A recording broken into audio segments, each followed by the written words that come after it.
We all met each other in 2007 at Berklee College of Music in Boston, and met in different ways. I was the first person that James met when he got there. I was the president of the Songwriters Club, and he saw me at a club expo. Nerd.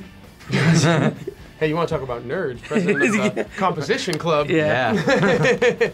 But Matt and I had been playing in a couple other groups, like Friends of Friends, and then Dave hit me up on Facebook wanting to be friends when he got there. Yeah, he stalked me for a little bit. Yeah. Thought I was cute. It's like, dude, this guy looks like Adam Levine. Oh, and he likes good music? Hi.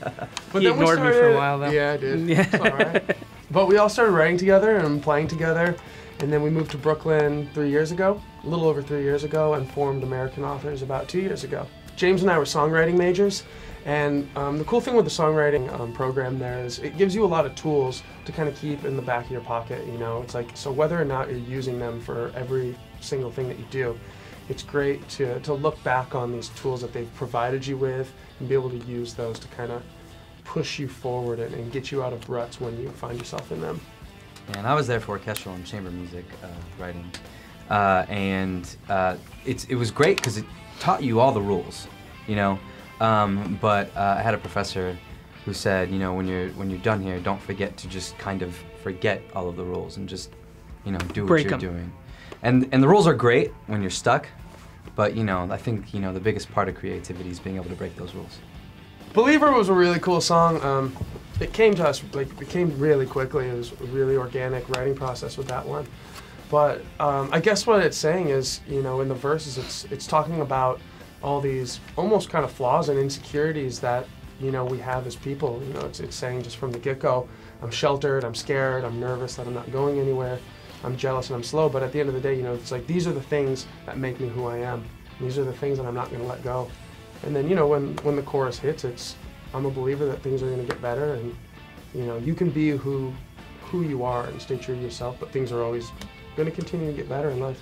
Yeah, I think Believer really says that there's hope for everybody. You know, it's like you can be this way or that way, but no matter what, there's always going to be a silver lining at some point, and you can look forward to that.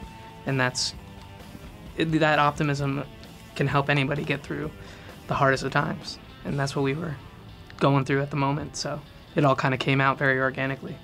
I think the one thing that we've all really bonded together with is that exact struggle. You know, I think when you look at any group that struggles together, you know, it's like a team situation. Everybody just kind of pulls each other, and you know, you pull each other. If you're out of it, you pull each other back in. You know, you just really you inspire each other. And so I think that struggle was definitely, and still will be, a very important part of our creative process. We embrace anything, any platform that picks up the song, because it shows that it can transcend what anybody would normally categorize it as, which is really special in itself, I think. I think with any art, you're just putting yourself out there and hoping people connect with it. You try to say it in your own way.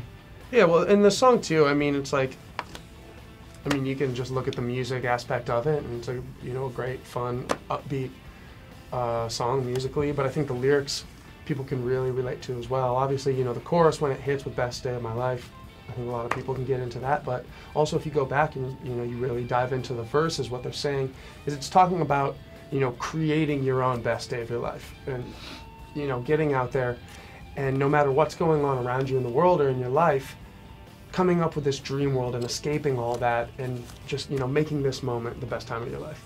The album comes out March 4th and it's called Oh What a Life. And, you know, I think what the title of the album is kind of relating to is this, you know, pretty much what we've been talking about this whole interview is, you know, the struggle that we've gone through and the ups and the downs and the highs and the low and traveling around the country and touring and the people that you meet and just, you know, this crazy moment and this crazy life that we've been living and going through.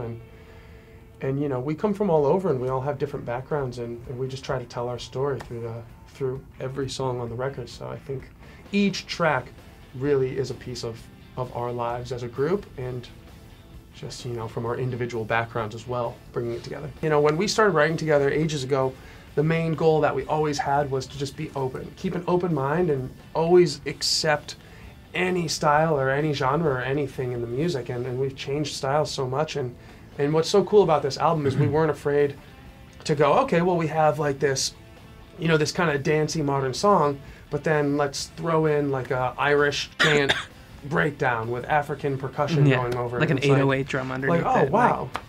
And you know what? It ended up working really, really well. You know, never shooting down an idea when it comes to writing, and being positive about that with an open mind.